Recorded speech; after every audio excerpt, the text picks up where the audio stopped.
All right, ladies and gentlemen, welcome to lesson number 4 of our Agency Growth Bootcamp. Today we're talking about the fulfillment systems, specifically about the exact frameworks we're using in our own marketing agency that allowed us to scale from $0 to $200,000 a month in recurring revenue, in which we are then planning to continue implementing at scale and go towards $1 million a month and beyond by the end of this year. So without further ado, let's dive straight into it. I want to first talk about the founder overload problem. So the problem is, without systems, you end up working 80-hour work weeks, managing every single detail, juggling 10 plus clients, constantly putting out the fires, and earning paycheck to paycheck in your own business. You basically end up owning the job and not the business. You're an employee in your own business and you sacrifice a lot of hours running it, and it is very stressful for you. You basically hit this invisible ceiling because as soon as you onboard a client, you become the fulfillment bottleneck. You cannot take a vacation because the moment you do this, all of the client work grinds to a halt. The solution is to build a delivery machine that runs without you. And today we're going to talk about exactly how to standardize this fulfillment process so your team and you end up thriving and you can finally scale beyond the 1 or 2 people operation. This is the exact agency fulfillment framework we are using in our own marketing agency right now. Again, we are focused on the advertising, paid digital advertising specifically, Facebook ads, Google ads. We do have other channels that we will be introducing to our clients soon as well, but this is our bread and butter, Facebook or Meta ads and Google ads. And we have 3 different stages, to be precise, that are included in this agency fulfillment framework. We have the onboarding engine, which is the first 48 hours of the client onboarding after they've signed the contract. We have production and launch phase, which is the first week after the initial onboarding phase. This is days 3 through 10. And then we have the optimization loop that is ongoing on a daily, weekly, and monthly basis after the client has gotten out of the onboarding phase and after we have produced the initial set of ads and we have launched them on the advertising channel. Let's go over every single phase one by one, starting with the onboarding engine. So the onboarding engine, which is the phase 1, includes a number of different steps included in it. Let's just go over every single one of them one by one. Again, it is the first 48 hours before the launch, actually, not even before the launch, but before the production work starts. The actual launch is going to happen maybe 7 or 8 days, if not 10 days from the actual onboarding date. So what happens first is the contract gets signed and then the deposit for the services gets paid, or the deposit for the setup fee, whatever you want to call it. Different agencies do it differently. We do have the setup fee and we also have the monthly recurring retainer that we charge for the actual fulfillment of the ad management, as well as the creative production, which is a separate fee that we charge on top of the ad management fees. So the contract gets signed and deposit is paid, and this is what initiates or triggers the entire flow for the onboarding engine. As soon as the contract is signed, we have the other integration that is being sent in Slack, or automation that is being sent in Slack, the notification. It notifies basically the account manager and the rest of our team that we have onboarded the new client, and then they go into the CRM and Zapier and they send out the automated welcome kit. What happens is CRM and Zapier sends an email with the intake form, Slack channel invite, and the team introduction. What client ends up doing next is a data dump. Client completes the intake form, filling out all of the fields that are marked with the asterisk as mandatory to fill in. They give us access to all of their assets, brand and base assets, logos, colors, fonts, sync all of that stuff, photography, videography that I have produced in the past, logins to any relevant platforms where we need to have access, which usually is the GTM and their backend, Shopify, or whatever they're using if it's not an e-commerce client, and also brand guidelines, like I already mentioned, which includes base assets for logos, fonts, colors, brand book, talking points, anything and everything like this. After the client fills in the intake form, the account manager starts going over the intake form and assigning the assigned tasks on the respective client project board, which we have already created, or account manager creates beforehand as soon as he knows or she knows that the client is initiating the onboarding, and assigns those tasks to the creative production team and the advertising team, which is the media buying. And then account manager goes ahead and schedules a kickoff call, during which we usually establish our North Star KPIs, discussing the client's objectives and explaining the 30-day roadmap together. Okay, this is where we are at the moment. This is what we're still waiting from you. We need to get access to XYZ assets. This is where we will be 30 days from now. This is what we're going to be doing in the next 30 days to help us accomplish this outcome in 30 days from now. So you basically create the agenda for the call, or your account manager creates the agenda for the call, and they run it from the top to the bottom. We like to cover action items still remaining or relevant for the client. We then cover other action items after that, and then we have the discussed section where we include anything that relates to both parties. Then phase 2, production and launch. After the client submits the intake form, account manager schedules a kickoff call, and you guys have the kickoff call. That's when the actual work finally starts on the production side and the preparation for the ads launch. Client actually does want to see the ads usually. They do want to see their landing pages, the creatives that are being produced. They also potentially might want to know a little bit about the tracking. Usually not all of them do want to know about it because it's pretty complex, but some of them are nerds, so you need to keep that in mind. But you need to be very careful with giving away too much information or over-explaining yourself or the process that we will be doing for them. You need to establish clear guardrails around the deliverables that your team will be delivering to the client. I would even say before the onboarding. It needs to be happening at the sales stage, and then the onboarding phase should reinforce those guardrails. Like, hey, we are not gonna do more than X number of ads per month. We're not going to do more than X number of revisions to every single round of creatives that we are going to be producing. We're not going to be doing more than X number of revisions to the landing pages that we will be developing for our ads. So just establishing clear guidelines and guardrails, for the client and explaining how our team will be following those guardrails in order to do the best work for the client and not deviate from the launch schedule. Because the more revisions you do, the longer the delay is, and it prevents you from driving the results for the client that you have promised to them during the sales and the onboarding phases. The less revisions you need to make, the faster the speed to launch will be. So keep that in mind. This is why guardrails are so important, and that's why we like to enforce them. And another reason is really to just protect the time of our team and allow them to focus on what they do best, which is the production of the assets, running the ads for the client, and then keeping the client informed about the results we are producing and the changes that we are making or we should be making in order to continuously improve those results. Approval process is another critical thing at this phase. We will talk about it in a moment, but making sure you explain to the client during, I would even say, both the onboarding phase and then this production and launch phase, reminding them about the clear guardrails around the approval process. I will explain to you what we do in our agency in a moment, but in summary, we have a 7-day approval process. If the client doesn't respond to the message where we ask them for feedback and or approval on the new round of ads that we have produced, or on the new landing page, or on whatever we need their feedback on, we assume it is automatically approved and we just run with it. We run with whatever ads we have produced, we run with whatever landing page we have produced without asking for client's approval after 7 days of the initial message that we've sent to them asking for the approval. It is obviously critical to try and remind them every other day about this message if they're not responding to it immediately within the first 24 hours, but I would not try and bother them every day. I would only do it like, say, day 1, day 3, day 5, and then final day 7. And if they're not responding, then it is assumed to be automatically approved. So there's 3 production stages included in this phase of the production and launch. There is the build phase, there is the approval loop, and then there is a go live phase or stage. Starting with the build phase, that's when the actual creative production happens. That's when your team develops all of the ad creatives, writes the ad copy, finalizes all of the relevant advertising assets like landing pages, and that's when the technical setup happens as well. That's when your developers or technical person on your team, like integration specialist or whatever you want to call them, sets up the tracking pixel for the advertising platform that you are managing, whether it be Facebook ads or Google ads or TikTok ads or you name it.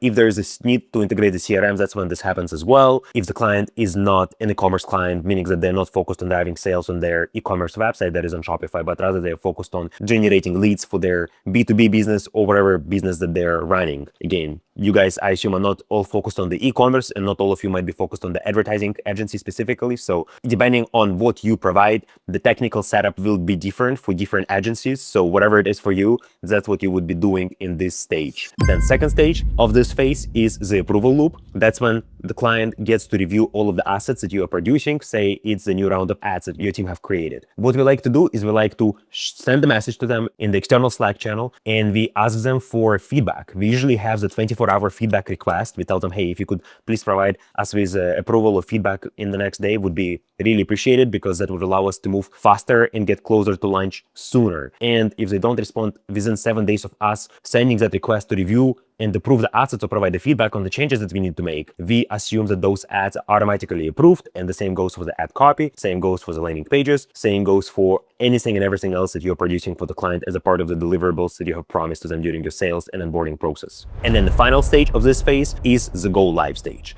That's when your media buyer and or account manager or growth strategist, depending on how your team is structured, actually sets up the ads in the account. Then they do the QA/QC of the setup, making sure that everything is following our best practices. We actually have the SOP for how everything needs to be set up in the ad account to follow the best practices to optimize the performance for the best possible outcome. And once the QA/QC is done and the account manager and the growth strategist do the QA/QC, making sure everything looks good, that's when we finally launch the ad campaign. And that marks the first day of us being live with ads for that client. We do treat onboarding as a separate stage. We don't include it as a part of our regular ad management fee. We start billing them for the ad management the day we launch their ads. Onboarding is the setup fee. Like I already told you, we charge two different fees. The setup fee is onboarding and preparation and launch. And then the actual launch date marks the first day of the ad management. And that's when we start billing them for the ad management on an ongoing monthly basis. And then finally, phase 3, the optimization loop.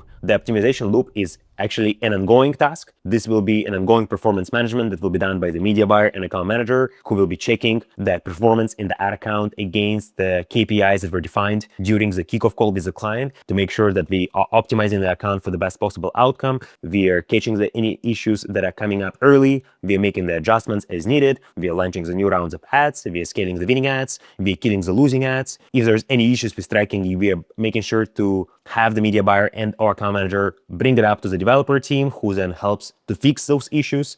And this is done again on the daily basis to make sure that we are not deviating off track. The budget pacing check is also done on a weekly basis, on the daily basis. Account manager and the growth strategist needs to check on the account and make sure we are not deviating from the allocated budget that was agreed upon with the client during the kickoff call, and we are remaining on track to spend the exact dollar amount that we needed to spend for the months. Weekly, what we like to do is we like to have our account managers and the growth strategists to send a quick Slack performance update. It doesn't have to be super long, but it needs to include the relevant information relevant to the client and their business and the deliverables that you have promised to them, including the new ads that were launched, which ads have proven to be winners and were scaled, which ads ended up being the losers and were retired, how the initial performance looks like, or how the ongoing performance looks like every single week, month to date, year to date if needed, if that's a client's request. We usually try to optimize the performance update based on the client's feedback. If they want us to highlight something specific, we try to include it into the weekly performance updates that we send to them in Slack moving forward. And unless we have any sort of feedback from the client, we just stick to our templated update that we are using for every single client, no matter which industry they're in. And then monthly, we do the deep dive strategy call. We have the account manager or growth strategist scheduling the monthly call with the client, or it's already scheduled and it happens every first Monday, say, of the month, or every first Friday of the month, depending on the client. And during that call, what they do is they review the performance for the previous months, for the past 7 days, the return on their investment. They discuss any changes that client wants us to make, or at least consider the idea of changing anything if it needs to be adjusted. And then they're planning the next 30 days together. If there's any promotions coming up, if there's the need to focus on a specific event, or if there's a need to focus on a specific buyer persona or avatar or angle that client wants us to prioritize, that's when this planning happens. We discuss everything, and then the team, the account manager, growth strategist, and the creative team work in the next 30 days in the launch or in the sprint mode to try and implement that new effort or that new program, whether it be the new angle again, like I said, or the new event or the new promotion that we need to focus on. And that's kind of how our fulfillment framework looks like. It includes, again, 3 different phases. Phase 1 is the onboarding engine. It happens the moment, or it starts the moment client signs the contract and pays their setup fee. Then phase 2 is production and launch. It lasts for a week, starting on day 3 and then ending on day 10. Usually it might last a little longer depending on whether there are any delays with the client providing necessary access and assets that we need in order to produce the ads and implement the correct tracking and ensure that we have the landing page that is set up properly and linking back to the client's website. And finally, phase number 3 is the ongoing optimization loop that happens on an ongoing daily, weekly, monthly basis after the initial onboarding and after the initial set of production and launch happens. So why do systems matter, you ask me? You guys can see I'm very systematic. In previous videos that we have done for sales, we've had a system. For the offer, we've had a specific system. In the very first video, I was not really covering any of the systems. I was just focused more on the foundations and the mistakes, the common mistakes that agency owners make when they first start out in their marketing agency. But I am a systems lover. Like, I am thinking systems first always, because the only way to scale your marketing agency, and you will learn it the hard way if you're not going to learn it from the get-go, is by implementing systems. Otherwise, everything will always be dependent on you, and you will burn out to the point where you will want to quit and pretty much shut down your marketing agency. I've been there multiple times until I started thinking in systems for everything that I'm touching, or for everything that my business partner is touching. And that includes, like I already said, sales, fulfillment, operations. The only thing that is not fully systemized yet is client communication, because it can be sometimes customizable depending on how big the client is. If the client obviously is big enough and they're paying you multiple 5 figures per month, that's where relying on the templated approach might not always be the best way to drive the strongest result and the strongest satisfaction for the client, and that's where the need for customization can arise. But for most of the clients who are paying a fixed monthly retainer fee, we try to follow a very templated approach for anything and everything that we deliver to them, or anything and everything that we do, and how we communicate with them as well. But again, why systems matter? For your team, what this allows to do is it allows to remove the uncertainty, fully eliminate it. Everybody starts knowing exactly what they need to do and when they need to do it. There is no waiting for you to say go ahead or for your approval. They just do it because they know that there is a task that is scheduled in the Asana, assigned to them, and it's recurring every week or every 2 weeks or every whatever the cadence is, and they know that they need to do this task because that's how we are operating. This is a part of the deliverables that was sold and promised to the client during the sales and onboarding process. So you need to do it. There is no other way. It must be done. And they know this. We make sure that it's known during the moment we onboard those new team members. We have very rigorous training as well. I haven't done the video on this. Maybe I will do it in the future if you guys want me to do it. The video on how we train our new hires to make sure they're prepared to manage their clients and to be client facing. Drop a comment in the description below or in the section below, and obviously I will record that video in the future, but for now I was not planning to record it because it's pretty advanced for most of you guys. I don't think you're there yet, but I want to give you an opportunity to have this available in your arsenal, this type of knowledge or framework that we're using for recruitment and training available to you, so you could, as soon as you start scaling, implementing it. For most of you, what I'm providing here now will be foundational to make sure you're set up for success from the get-go when you start out the marketing agency or when you first start scaling it. For your clients, there's no more where's my stuff. Transparent process allows your clients to understand and know the exact status of the deliverables that you've promised to them, and they will not be sending you any anxious emails or giving you calls at midnight. That's something I absolutely hate. And the moment we started implementing the systems when it comes to fulfillment, majority of the clients stopped bothering us with calls or emails that they would be sending previously to me and my business partner, because we are the founders and the co-owners of the agency. And we just started relying on systems from there onwards. So that's why I love systems,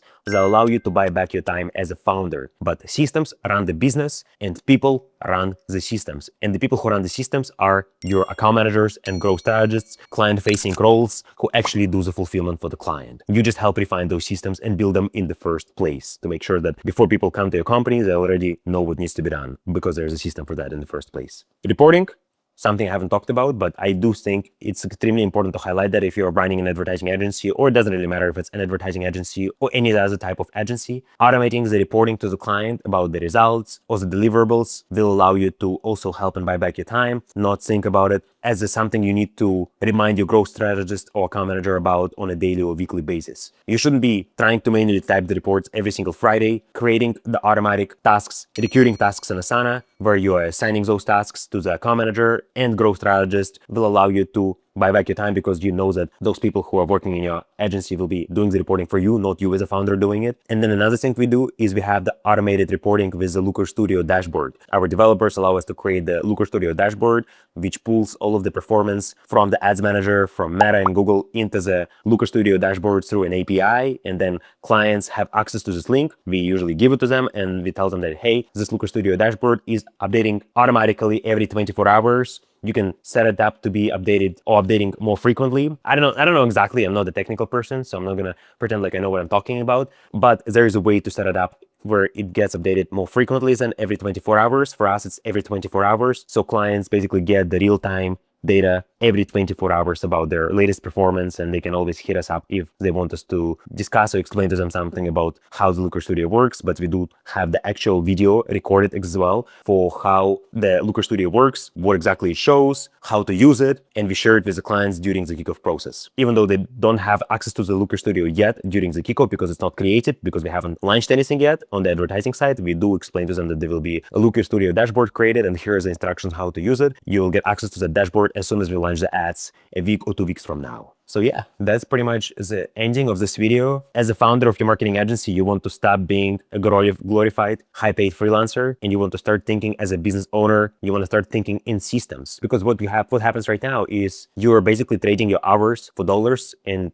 you're not building any equity in your agency, because if you're going to go and try and sell it, right now, nobody's going to buy the shit from you, because you're basically an employee in your own agency who runs everything. If I acquired your agency, I cannot fire you, because you're basically the person who is responsible for all of the fulfillment. All of the systems live in your mind, in your brain. And I need those systems to be on paper and created as workflows using AI tools, which is how you actually get to increase the valuation of your marketing agency and have an opportunity to exit it one day for multiple 7 or 8 figures, depending on how far you can scale that agency. I also have prepared something for you guys today, and that's called fulfillment flowchart. I have the template here that I want to share with you, so you could start building your delivery machine tonight or this weekend, depending on when you work in your agency. If you're still working the job, if you're not working the job and you're fully committed to building and scaling your marketing agency as we speak, then congratulations to you. I think you will still find the fulfillment flowchart very valuable.